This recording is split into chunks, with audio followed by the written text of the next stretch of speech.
Сәлеметсіңдер ме балалар? Бүгін біз каскадерларға берілетін Оскар сыйлығының иегері тамаша әртіс және Қазақстан Республикасының еңбек сіңірген қайраткері Жайдарбек Күнғожинов туралы сөйлесетін боламыз. Оның осы салада жүргеніне 20 жылдан асты.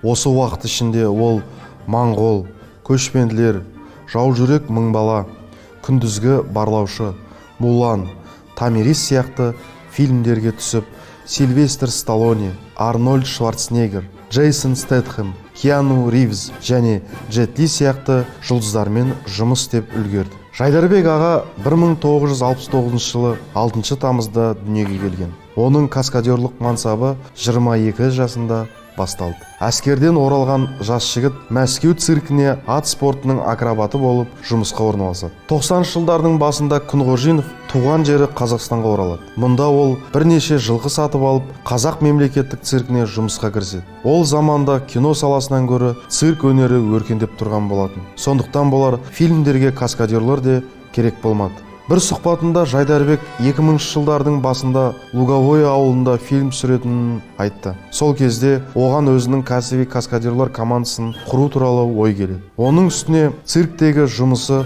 онша көңілінен шыға қоймады. Күн сайын бір нәрсе қайталана беретіндей көрінетін. Әрі қарай даму керек болды. Акробат ретінде ол халықаралық фестивальдерде қола, күміс және алтын алып қойған еді. Содан кейін ол әріптестермен бірге каскадерлық жаттығуларды бастап кетеді.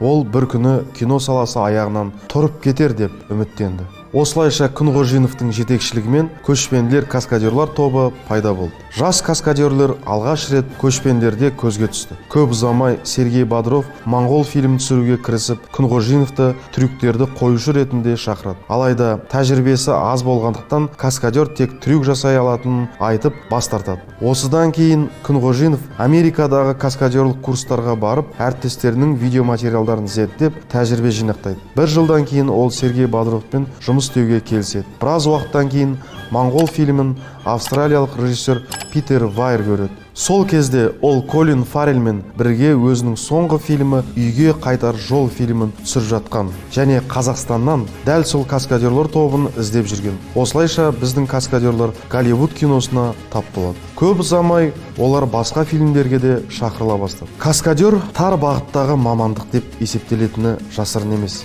Егер адам бокспен айналысса, онда ол ешқашан мотоциклге отырмайды, немесе парашютпен секірмейді деп ойлайды. Ол әрқашан тек каскадер ретінде ғана шақырылады. Бірақ біздің жігіттер әлгі тұжырымның тас талқанын шығарды. Олар құлау, адамның өртенуі сияқты сан алуан трюктерді зерттеді. Сондықтан олар қазір үлкен сұранысқа ие. Олар Голливудта да, Болливудқа да шақырту алып жүр. Себебі әмбебап шеберлермен жұмыс істеу оңайырақ. Бірақ олардың жұмысының негізгі бөлігі әрине тарихи фильмдер. Онда каскадерлер ат акробаттары болып жұмыс істейді.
Жылқымен жұмыс істеу оңай емес дейді Күнғожинов. Әр аттың ебін таба білу қажет.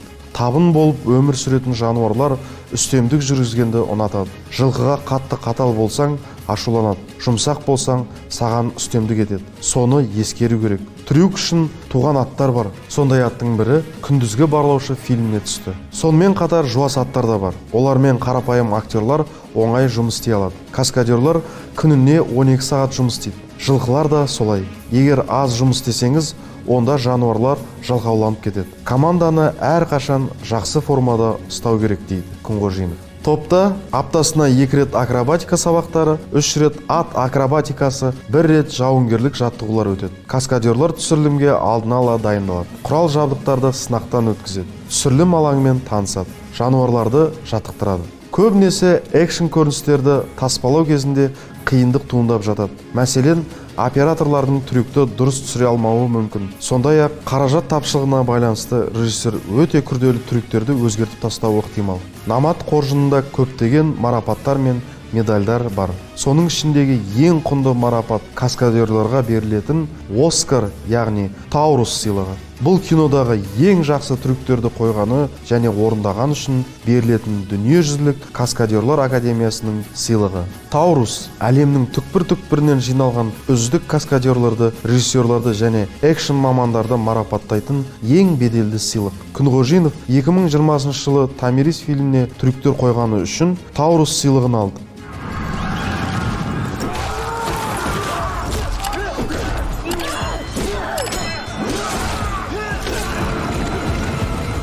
Жайдарбек Күнғожинов каскадер әрқашан тәуекелге баруға тиіс дейді.